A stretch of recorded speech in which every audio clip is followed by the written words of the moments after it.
বৈধ licence, helmet, প্রয়োজনীয় কাগজপত্র আদি হাতে করে নিয়ে আসতে হবে। অক্টেন এবং পেট্রোল তেলের জন্য মালিক কর্তৃপক্ষের সাথে আমরা কথা বলেছি, যে বিষয়টা ওনারা অবগত করেছেন।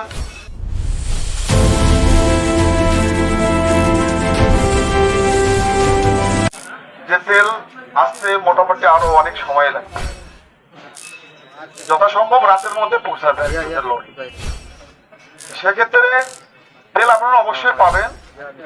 দক্ষ টেকনিশিয়ান আর উন্নত কাজের নিশ্চয়তা নিয়ে আমরা আছি আপনার পাশেই। সেক্ষেত্রে আপনার আগামীকাল সকাল 9টায় তেল দেওয়া শুরু হবে। আর পাশাপাশি তেল পাওয়ার ক্ষেত্রে বৈধ ড্রাইভিং লাইসেন্স, হেলমেট, প্রয়োজনীয় কাগজপত্র আদি সব সাথে করে নিয়ে আসতে হবে। আমাদের সেবাসমূহ ইলেকট্রিক, হাউস ওয়ারিং থেকে শুরু করে সকল প্রকার ইলেকট্রিক ফিটিং। আর অবশ্যই সিজন মেনটেন করতে হবে। ইন্ডিভিজুয়ালি থাকলে পরে এটা আপনারা যেভাবে সেবা বা তেল পাইতে যেভাবে আগ্রহী পোষণ করেন, যারা এখান থেকে সরবরাহ করে তাদের জন্য একটু কষ্টসাধ্য হয়ে যায়। আপনারা মোটামুটি ভাবে বলে আমার কাছে স্পষ্ট হয়ে গেছে। 9টার মধ্যে প্রয়োজনীয় কাগজপত্র সহ চলে আসবে। ধন্যবাদ।